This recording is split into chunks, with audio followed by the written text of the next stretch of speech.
जय हिंद दोस्तों, ये वीडियो आपके लिए बहुत इंपॉर्टेंट होने वाली है। आप जानते हैं अनुपात, समानुपात का एक बहुत ही बेहतरीन टाइप का क्वेश्चन है, जो लगभग सभी एग्जाम में पूछा जाता है, चाहे रेलवे हो, एसएससी हो या फिर कोई भी अदर टीचिंग एग्जाम हो। यहाँ से 1 नंबर का क्वेश्चन आपसे आता ज़रूर है। तो कौन-सा टाइप है? आय व्यय पर आधारित प्रश्न जो आपके लिए बहुत इंपॉर्टेंट है। क्वेश्चन कैसे बनता है बड़े ध्यान से देखना।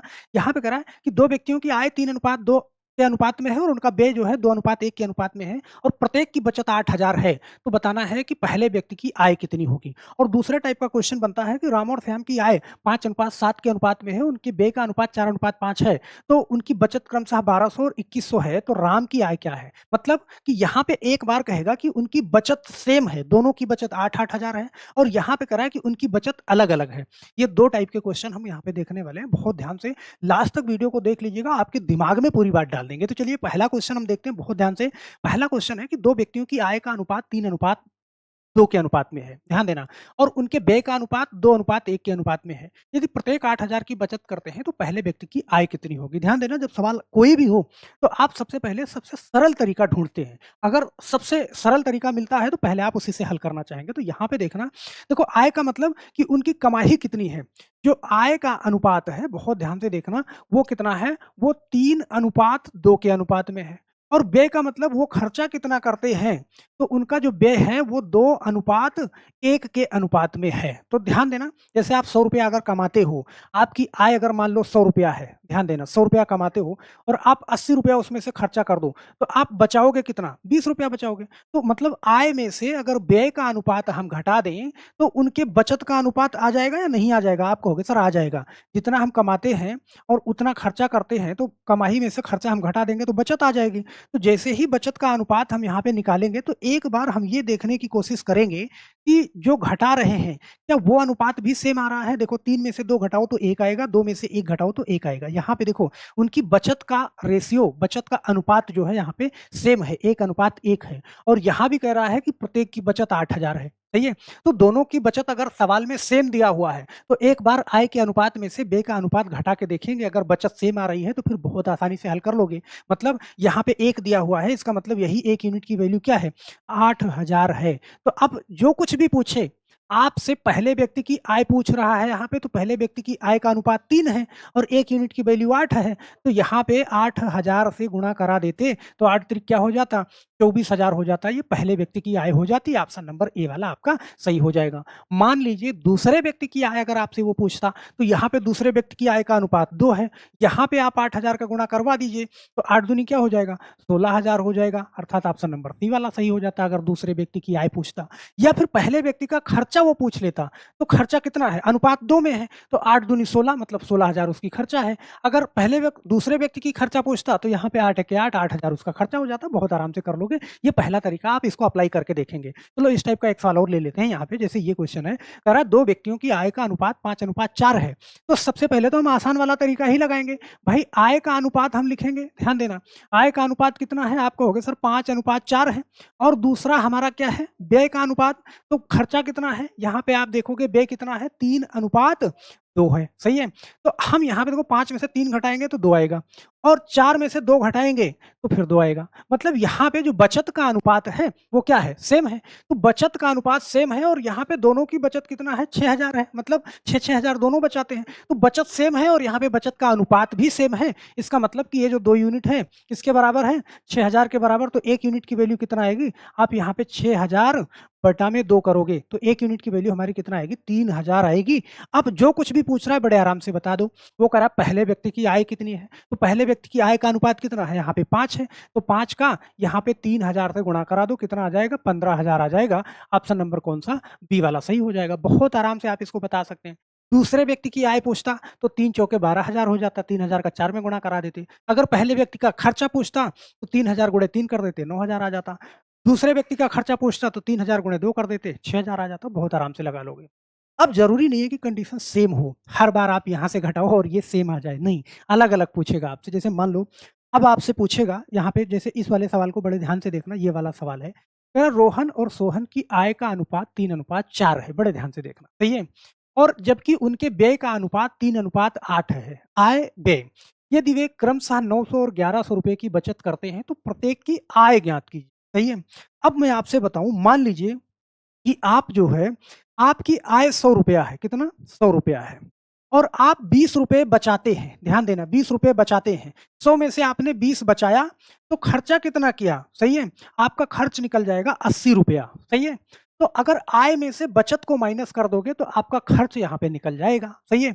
या फिर आय में से खर्चा माइनस करोगे, तो आपकी बचत आ जाएगी। तो ये चीज़ आपको ध्यान रखना है। जैसे मैंने कहा कि अगर कोई संख्या 3:4 में लिखी है, यहाँ पे ध्यान देना, जैसे 3:4 लिखी है, तो मैं इसको 3/4 भी लिख सकता हूँ। तो मैं ऐसे मानता हूँ कि जो इनकी आय है दोनों व्यक्तियों की, वो कितना है? एक की 3x है, ध्यान देना 3x है और दूसरे की क्या है? 4x है। देखो अनुपात तो वो रियल नंबर तो है नहीं, उसके साथ में किसी न किसी का गुणा हुआ है दोनों में, सही है? तो ये इनकी आय का अनुपात है 3:4, तो मैंने 3x 4x मान लिया। ये दोनों व्यक्तियों की आय का अनुपात मैंने मान लिया। ध्यान देना। फिर कह रहा है कि उनके व्यय का अनुपात कितना है? 3:8 है। देखो व्यय को हम लास्ट में लिखेंगे, पहले हम उसका क्या निकालेंगे? यदि वे 900 और 1100 बचत करते हैं, तो देखो ये आय है, आय में से हम ₹900 घटा दें, ध्यान देना, और यहाँ से ₹1100 घटा दें, ऐसे समझना, सही है? कितना?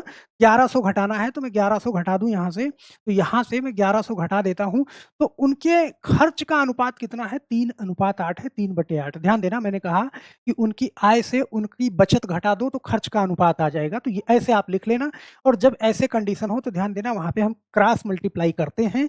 इसका मतलब कि देखो 8 त्रिक 24 और 3 चौके 12, तो आप देखो जो बड़ा वाला है उसको पहले लिखो, 8 त्रिक 24, तो यहाँ पे मैंने क्या करा, 8 का 3x में गुणा करा, तो ये 24x हो गया।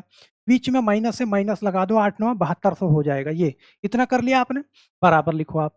3 का 4 में गुणा करो तो कितना, 4 3 12x हो जाएगा। 3 का 11 में गुणा करो तो कितना हो जाएगा? 3300 हो जाएगा, 11 3 3300। चलो, अब इधर देखो पक्षांतर करो आप। ये इधर प्लस में है, 12x इधर आएगा तो माइनस में हो जाएगा, तो देखो 24x ऑलरेडी है, 12 को इधर लाए माइनस में हो गया, ये 12x हो गया, ध्यान देना। अब इधर देखो ये 72, तो माइनस में उधर ले जाओगे तो प्लस में आ जाएगा, 7200 हमने लिखा और माइनस कितना, 3300 लिख दिया, यहाँ पे ध्यान देना। तो देखो 24x में से 12x हमने घटाया तो कितना बचा? आप कहोगे सर 12x बचा यहाँ पे। अब 3300 में से हमें 7200 में से 3300 घटाना है, तो यहाँ पे मैंने क्या लिखा, 2 जीरो। देखो 12 में से 3 गया, सही है? 12 में से 3 गया तो यहाँ पे 9 और 6 में से 3 गया तो यहाँ पे क्या, 3 बचा। तो x डालेंगे तो 4500 और बटा में क्या करोगे आप, 12 करोगे। 12 को 12 से जब आप काटोगे तो यहाँ पे ध्यान देना, 12 तियाई 36 हो जाएगा, यहाँ पे 3 बचेगा, 12 दूना 24 और 12 पंचे 60, ये पूरी संख्या कट जाएगी, मतलब x की वैल्यू आपने 325 निकाल ली।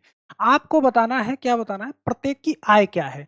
तो यहाँ पे देखो इसकी आय कितना है, 3:4 है, तो मतलब ये 3x है और ये 4x है। तो x की वैल्यू आपने निकाल लिया है, तो 325 को 3 से गुणा करोगे, यहाँ पे ध्यान देना 3 गुणा 325 ये हो जाएगा और 4 गुणा 325 ये हो जाएगा, ध्यान देना। तो देखो 3 पचे 15 के 5 हासिल 1, 3 दूनी 6 और 1 7, 3 तिया 9, ये 975 इसकी आय हो जाएगी। और 4 पंजे 20 और 4 दूनी 8, 2 10 के शून्य हासिल 1, 4 तीन 12 और 1 13, सही है? ये 1300 इसकी आय हो जाएगी, सही है?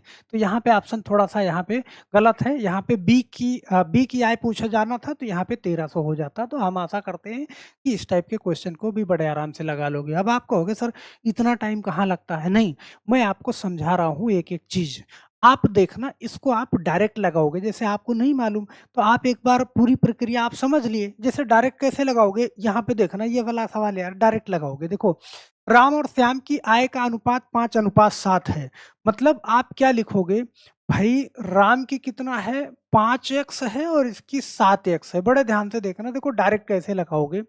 यदि उनकी बचत कितना है, 1200 है, तो भैया राम की बचत 1200 है और श्याम की बचत कितना है, 2100 है। ध्यान से समझना, तो उनकी क्या हो जाएगी, यहाँ पे उनके व्यय का अनुपात कितना हो जाएगा, 4:5 अर्थात 4/5। अब यहाँ से आप देखो, आपको ये नहीं करना, देखो 5 25 और 4 सते 28, तो ध्यान देना 4 सते 28x होगा और 5 25x होगा, तो 28x में से 25x घटाओगे तो डायरेक्ट यहाँ पे लिखोगे ना 3x बराबर। ऐसे देखो 12 पंचे 60 और 21 चौका 84, मतलब 8400 में से 8400 में से 6000 घटाओगे तो कितना आएगा?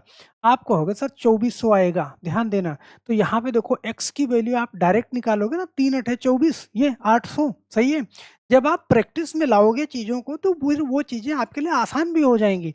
तो x की वैल्यू 800 हो गई, तो राम की आय कितना है? देखो राम की आय कितना है? 5x है, तो यहाँ पे आप क्या करोगे? 5 गुणे 800 करोगे तो कितना हो गई? आपका हो गया सर 4000 हो गई।